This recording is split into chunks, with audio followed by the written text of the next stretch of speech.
What happened at Cleveland's BalloonFest '86? Let's see what's on the internet. Nathan says it was more tragic than anyone could have imagined. Oh man. Zach D calls it a fatal disaster. The result was mass chaos. Christian says there was millions of dollars of property damage, many injuries? Wow, it looks like BalloonFest was a catastrophe. But here's what I can't figure out. Why didn't Cleveland's newspaper at the time mention any of this? Why, 37 years later, did the editor of that same newspaper tell me there was a bigger story here? It's what led me to interview the actual organizers of BalloonFest to fact-check the 5 most popular beliefs about the event. What I found makes me nervous. Because who am I to tell documentary filmmakers, popular YouTubers, and media outlets that they're all wrong? If you've never heard of BalloonFest, here's an 80s montage of never-before-seen footage. September 27, 1986 was a wild day in Cleveland, Ohio. Over 1,800 students packed inside this 3-story box the size of a city block. They pushed their patience and their fingers to the breaking point as they filled up nearly 1.5 million helium balloons, a world record. But BalloonFest was involved in another record that's never talked about. It kicked off that year's United Way fundraising campaign, and the community donated a record $47 million to the charity. That's over $130 million in today's money. So when the balloons were released in front of the largest crowd in downtown Cleveland since the end of World War II, Northeast Ohio celebrated. Young Clevelanders had come together to achieve something for a good cause. In the eyes of the 1980s, BalloonFest was a smashing success.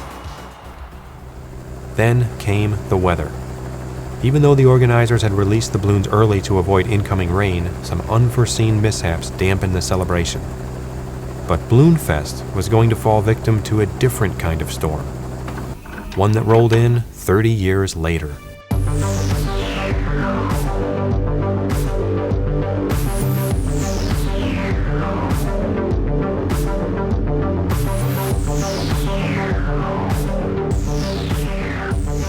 If I can prove that all these people are wrong, it points to a deeper problem with how stories spread on the internet.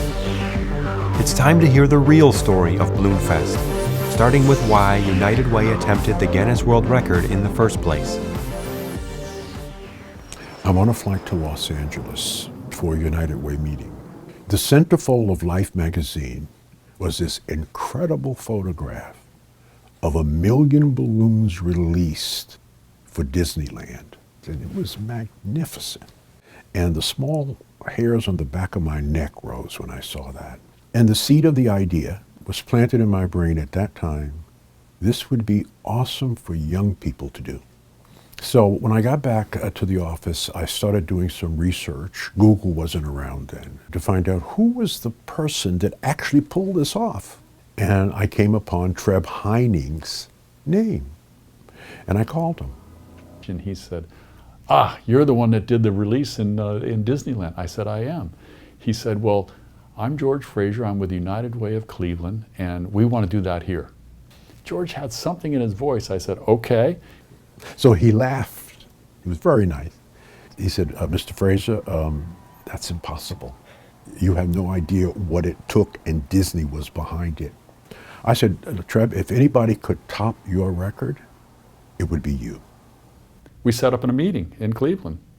And we went around and we looked at the convention area, we looked at Public Square, which had just been a brand new transformation of Public Square. And I went back to my office and we started drawing up some ideas. I put together a presentation. There was a board meeting. Now, the board of United Way at that time were all of the CEO presidents and chairmen. And I mean, it was the creme de la creme, fundamentally white males. And when I finished my presentation, you could hear a rat piss on cotton in Georgia. And I remember Jim Stover, who was the president of the Eaton at that time. He says, Mr. Frazier, that's a big idea, but I think that's impossible to do that. I said, Mr. Stover, let me address impossibility.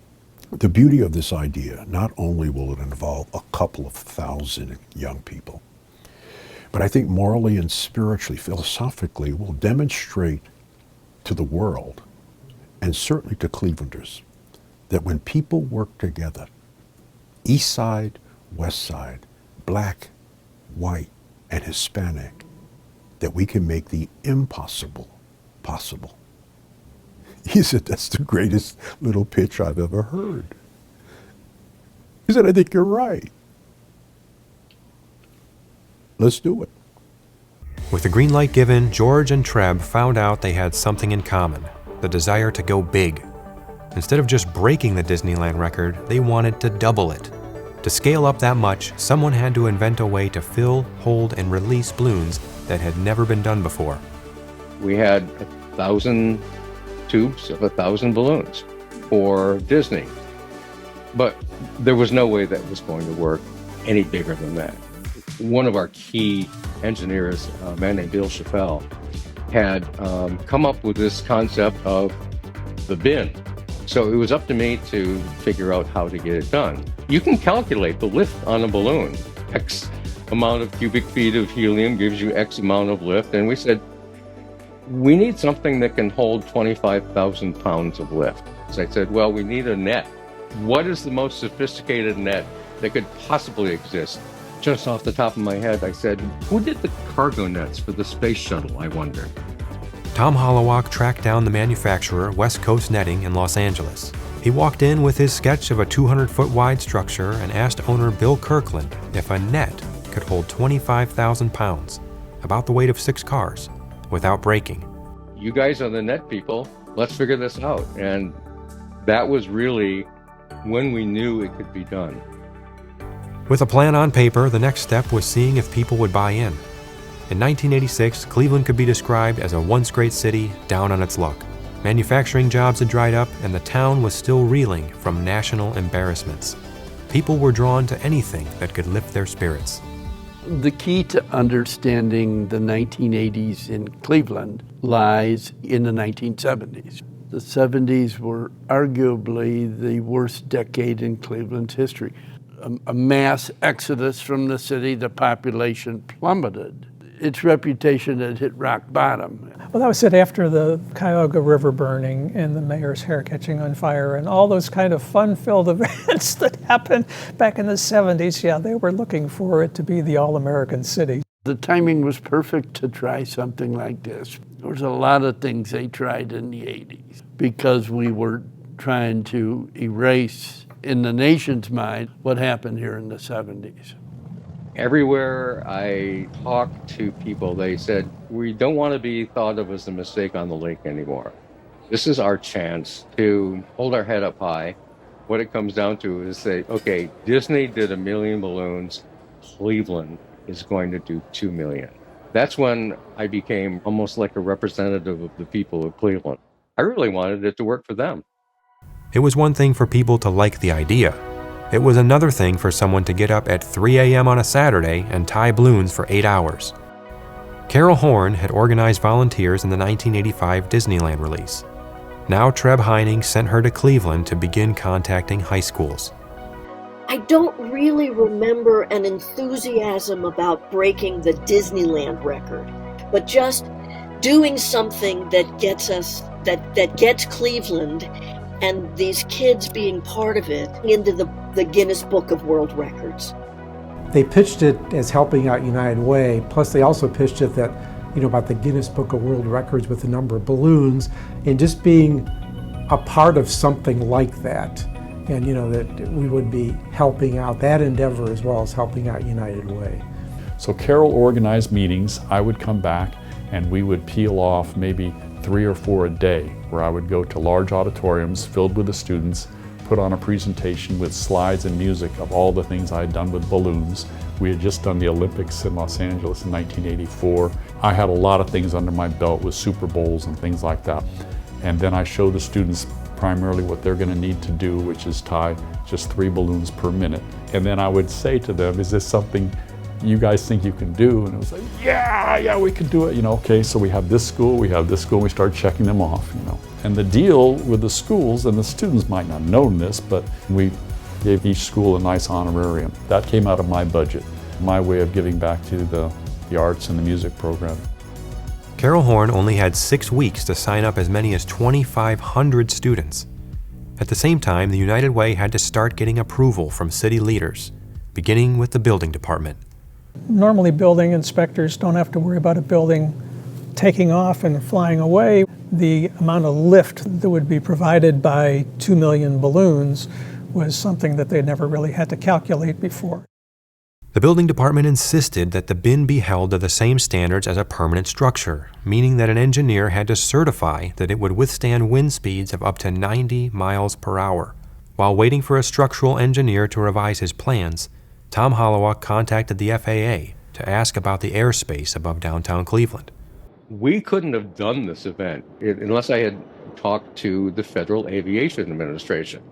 I said, there's literally an airport right next to where we're going to release the balloons. What is that going to do? And they said, oh, well, Burke Lakefront is really just civil aviation. It's people with Cessnas. They don't run commercial flights out of there. What we'll do is we'll issue a NOTAM. It's basically a no-fly zone. This event was treated with downtown being designated as a no-fly zone. We couldn't have done the event if the FAA had put their foot down. But again, they cooperated in a way that you would not expect from a governmental agency necessarily. As government agencies seemed ready to help the effort along, the business sector followed suit. Coca-Cola signed on as a major sponsor, along with Kodak. Other companies like Xerox, IBM, and Kmart also expressed interest. Taco Bell even hatched an idea to bring in dozens of workers to build the world's longest burrito.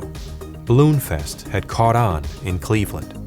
By that time, it was a big idea, and people are excited about things bigger than themselves.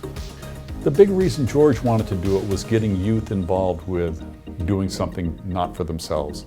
In other words, raising money for other people, having a bigger cause. As the design and planning phase finished, a decision was made to reduce the balloon goal from 2 million to 1.5 million. With new schematics approved, a quadrant of public square was shut down to make way for BalloonFest. The scaffolding structure began taking shape in early September. During the week, people walking by, how do they... Everybody wants to know what it is. They're all curious. We tell them anything from the Dome Stadium to the Hulk Hogan and King Kong Bundy return match. As the project gathered attention outside of Cleveland, the stakes grew higher. A United Way mailer described it this way: Public Square will be transformed into a stage upon which the rest of the country's eyes will be fixed. With that kind of spotlight, the last thing the city could stand was another national embarrassment. You know, we had the whole world watching, or certainly much of the nation watching, this BalloonFest trying to break this record. There were jokes all the time, sometimes on network television. Comedians would laugh about Cleveland. I think we were struggling with who we were. Cleveland was trying to reinvent itself, but there was this lingering reputational issue, and BalloonFest was a natural, not an especially expensive way of doing it, was bound to attract a lot of attention.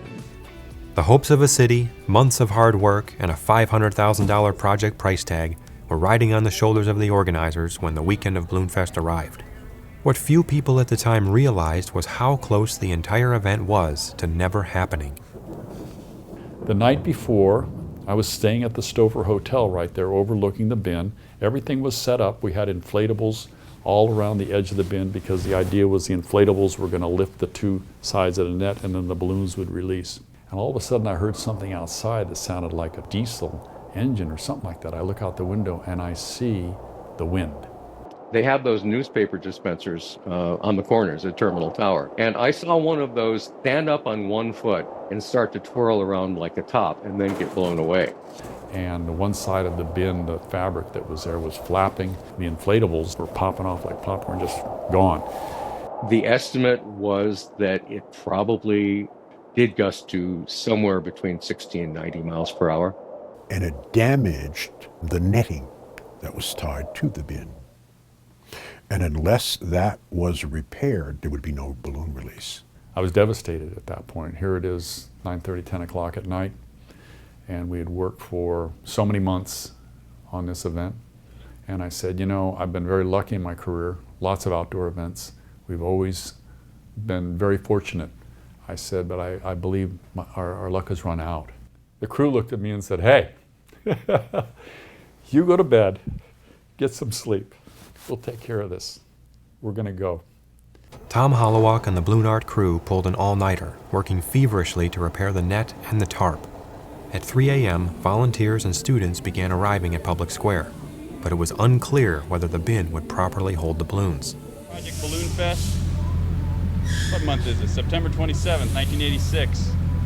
First of 1,500,000 balloons to be done on Public Square here in downtown Cleveland. It's up. The buses started bringing students in at like 3 o'clock or 3:30 in the morning or something, in the dark. There was urgency from the moment we walked in. I remember everybody being busy. We were like busy bees, very intent on setting this record. Everything just started happening. It was great. People were showing up, balloons were being inflated, music was playing.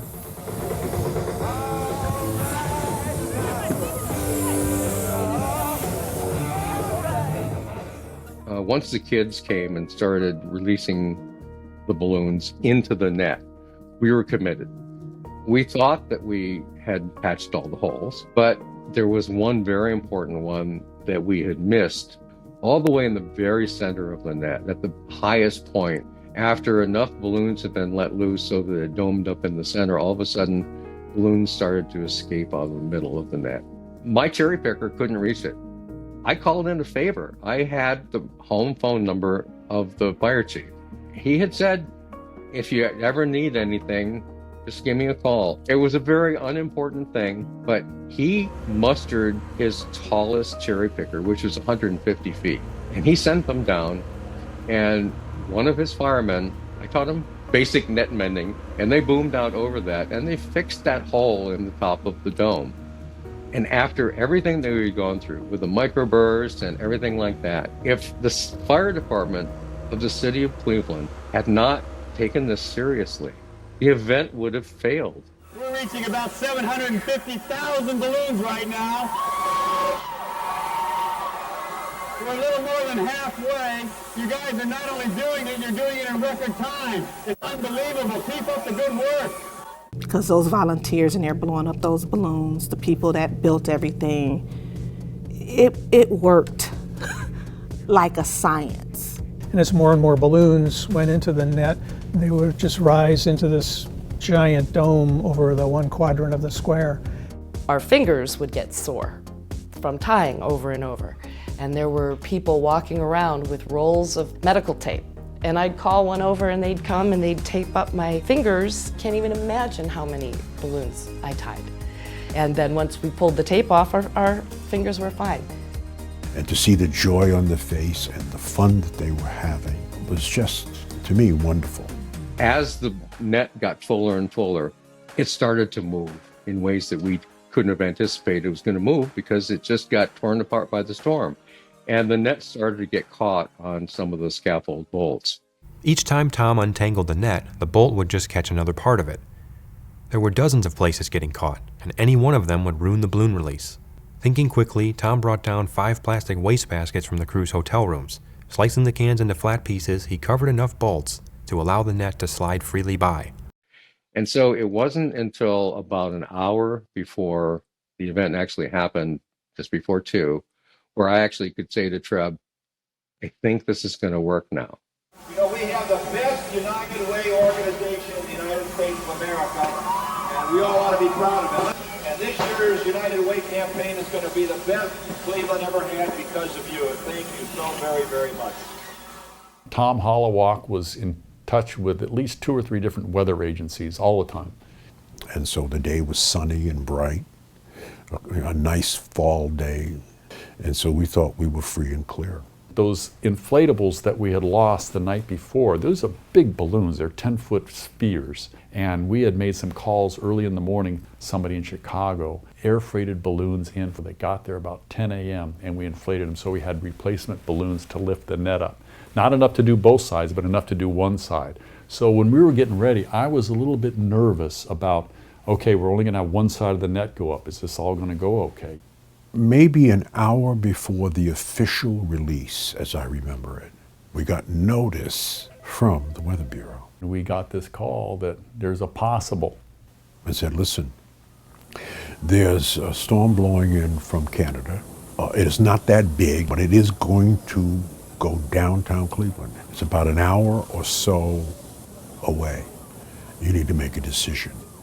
So we got together with United Way, George and Vic Gelb and different people. We said, I think we're going to release early. I said, we're done. I said, Trev, you're in charge. Whatever it takes, you want me to help you? And so we said, okay, let's do that. And the kids were just in a party mode at that point. They had done their work. We're sitting out there, and the lines that are going around the net are at least this big around that have to be cut, you know. And Tom Hollowalk had a crew of guys that were going, starting here, boom, boom, boom, boom, and work around that way to cut the lines. We really didn't know this was going to work until it did. And we could not reach the square. That entire square, the quadrants, all the way up on all sides were filled with people. And they were in the street, so it was a lot. As the countdown started, I didn't realize how many people were in public square. There was the largest group of people in downtown Cleveland since the end of World War II. I mean, it was amazing.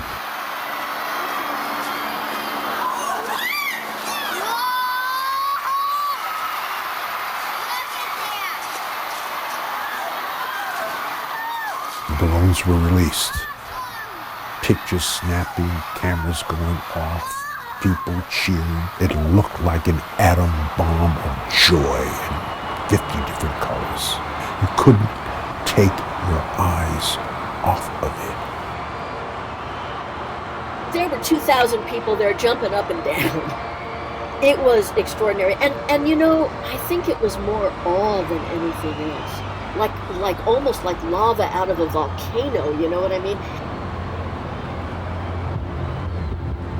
It was very Ghostbuster-like, you know, the way they kind of went around and all that stuff. It's like nothing like that had ever been around Terminal Tower before, I'm sure. And we celebrated. Guinness was satisfied. They were there. Wow, we did it.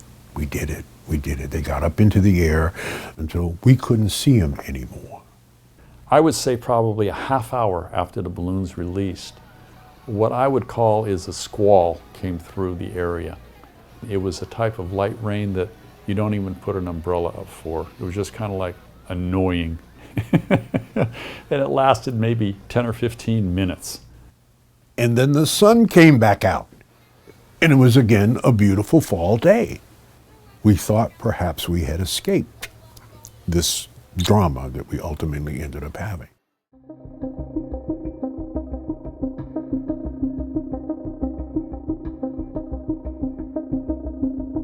The cold front and ensuing rain caused tens of thousands of balloons to return to the ground. This included covering the surface of Lake Erie in front of Burke Lakefront Airport. The Coast Guard that afternoon was still conducting a search for two fishermen, Raymond Broderick and Bernard Sulzer, whose boat had capsized during the microburst the previous night, between 7 and 9 p.m. To know what really happened to the two boaters, we have to flash forward to a lawsuit filed by Gail Broderick against United Way and Balloon Art by Treb. It was very concerning to me. I didn't ever want to think that we had done something that would injure anybody or anything, you know.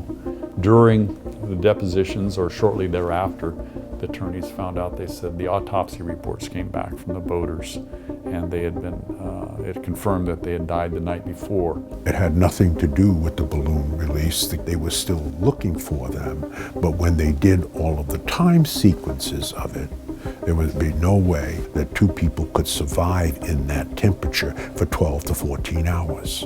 It was tragic, but the family then said, well, the rescue efforts the next day, because of the balloons in the water, they tried something like that, but the lawsuits were thrown out. And these are reports of millions of dollars of damages or millions of dollars in lawsuits and everything are not true. The lawsuit by Gail Broderick was settled and dismissed with prejudice at defendant's cost. In a Plain Dealer article about the lawsuit, Broderick's attorney Ross Sprague confirmed that the Coast Guard did not call off its search because of the balloons, but claimed that the balloons made it impossible for rescuers to see a person in the water. We wouldn't call off a search just because there were balloons on the surface of the water. In the air, we may have held the helo back until those balloons cleared the airspace, but our small boat would have stayed on scene and continued to search. The BalloonFest did not have anything to do with the unfortunate deaths of both these men. The water's already 66 degrees and the wind is blowing that fast, and you've got swells picking up. Makes it even harder to stay afloat without a life jacket on. If we're going by the storm is what caused them to go into Lake Erie, which was at 9 p.m.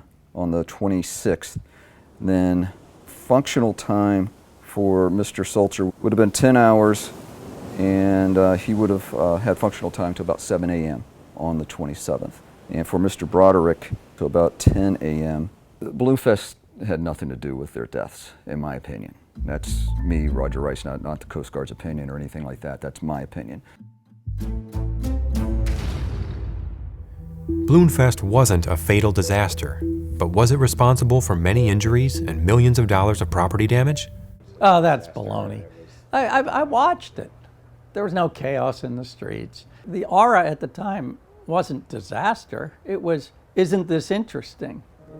This footage from a YouTube user shows lots and lots of balloons drifting back to the ground. But what do we see when we look at this footage? It's not utter chaos. There's people gathering balloons as souvenirs and laughing about it.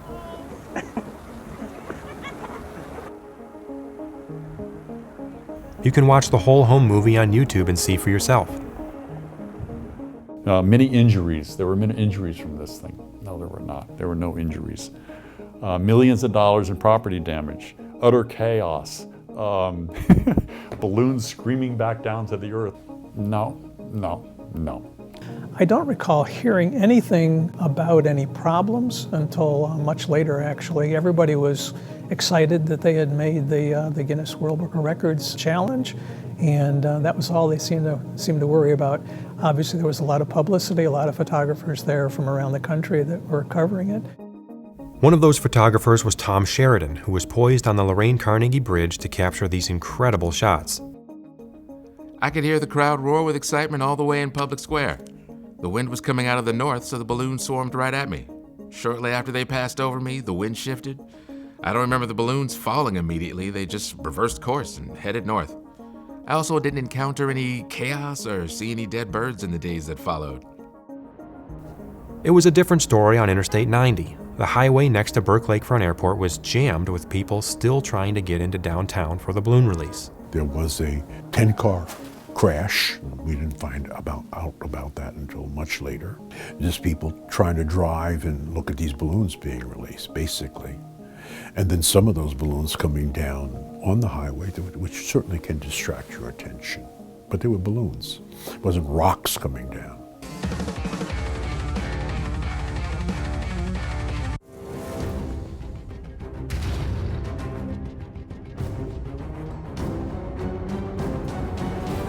Although the organization claimed the balloons were biodegradable, they were still made out of plastic. Except that these balloons weren't made of plastic at all. You need a good quality latex balloon to do what we needed it to do, which was to last, 8 to 10, 12 hours, and also be 100% biodegradable. It's made from the sap of rubber trees, latex is, and the only thing that's added into it is a pumice clay for color, but it will biodegrade within 6 months to a year, depending upon atmosphere, water or land or that type of thing, I asked the Ohio Department of Natural Resources, who owned and operated Edgewater Park in 1986, whether there were any records of balloons at any of their lakefront properties. I asked the Ohio EPA if any complaints were filed in relation to this balloon release. Then I came across a 1986 letter to the editor and Cleveland's plain dealer from Alan Woodliff, a naturalist at Canada's Rondeau Provincial Park. With the help of the park superintendent, I was able to contact him all these years later. He confirmed that he saw thousands of balloon fragments along the Lake Erie shoreline. He also said that the plain dealer sent a reporter and a photographer to Rondeau to meet him, but by the time they arrived, the balloon fragments had either washed away or been buried. There was nothing to see. The photographer apparently quipped, "At least this won't turn into an international incident." Alan Woodliff himself said it turned into a non-event. He noted that there was less wildlife at Rondeau by that time of year and was glad to learn that the balloons were not made of plastic. Beyond this, several Canadian libraries were nice enough to search through newspaper archives of the Chatham Daily News and the London Free Press, but no stories turned up regarding balloons polluting Canada in 1986. And after a number of car accidents, these roads had to be closed until a bulldozer arrived to clear out the balloons.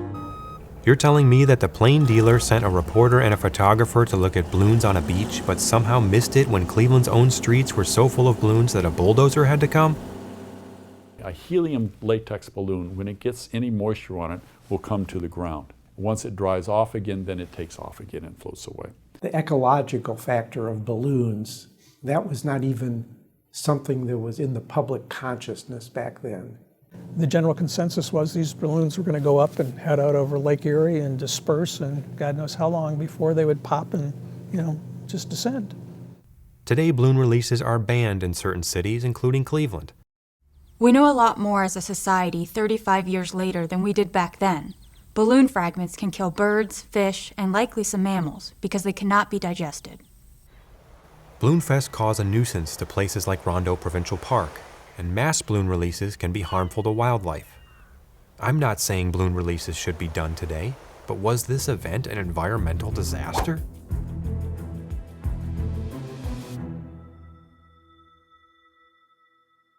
Of course, we had insurance.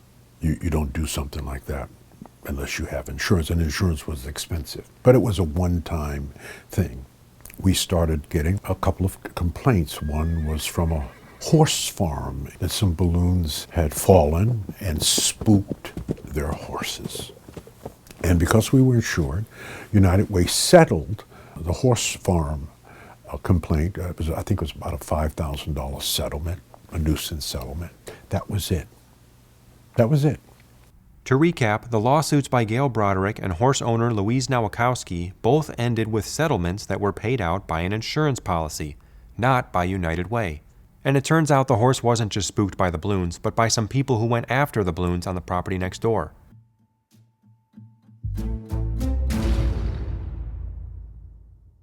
One of the other things they say is that the Guinness book took the category out because of this huge disaster in Cleveland. That's not true. That's a lie. The balloon release category stayed in the Guinness book for almost 10 more years. And there was another attempt at the world record in England back when they released the animated version of Aladdin. Disney did a huge release in England. I was not involved.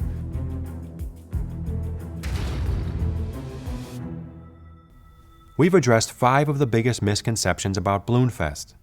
But how did it get so bad as to become an urban legend? It was in 2011, 25 years after the event, that all this disaster stuff started.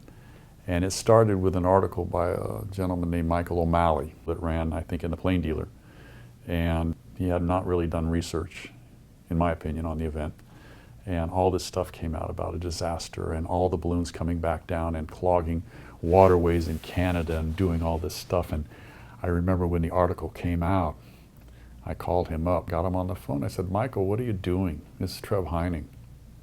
What do you mean? I said, well, this article is full of untruths. Well, name one. I said, well, that it's not a certified Guinness World Record. Well, do you have proof of that? I said, I'm sitting here looking at the page in the Guinness book right here. Oh, can you forward that to me? That article had an interview with Mandy Basil. Ironically, she shared none of its negative sentiments. And we did a phone interview.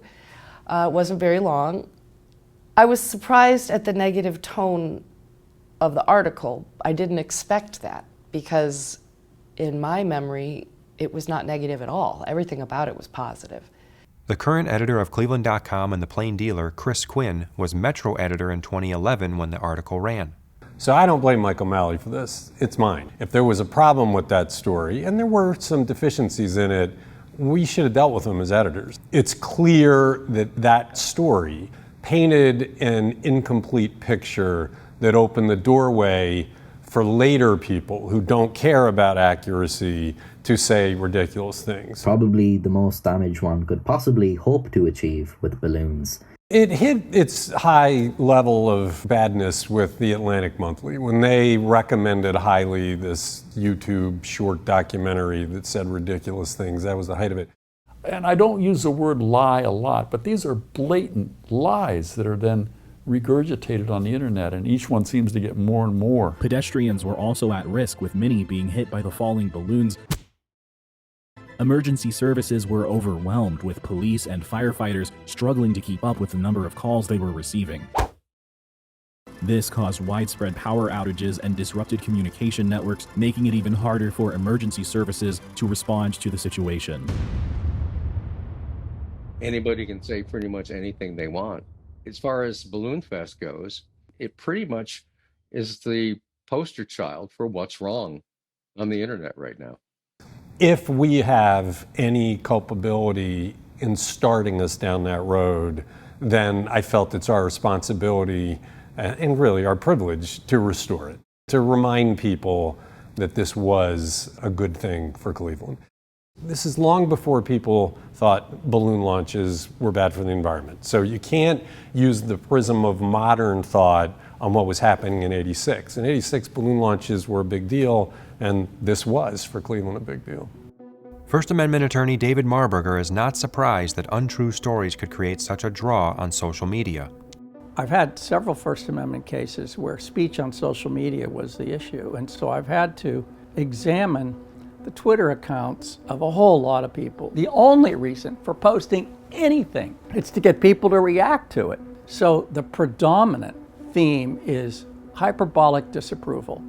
They express themselves like 15-year-olds or 14-year-olds, but they were, 55-year-old adults. Treb used to spend his time trying to reach out to people who publish these types of things online. Not one has responded to him. Yeah, the most recent one, I actually said, if you were a good investigative reporter, you would go back and research the media that happened 3 days prior, 3 days after this event.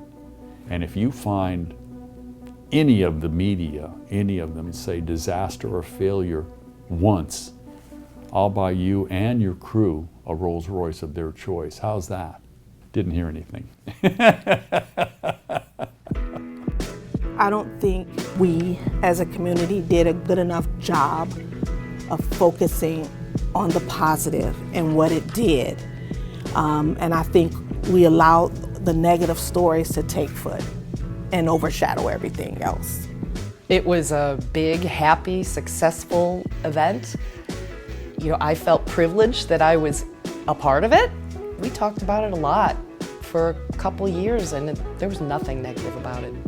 It was quite a feat, and it seemed to bring the city together. There was a good feeling that we were doing something, and something was happening in downtown Public Square. We just wanted good things to happen, and this seemed like a pretty good idea. I think the thing I'm proudest of is creating an opportunity for the kids from all over the area to come together, meet each other, and accomplish a goal. We just don't do enough of that. The people of Cleveland have changed a lot since then, and so has the sense of pride that most feel about this town. I think we have turned a corner. We're a long way from those dark days of the early 1980s.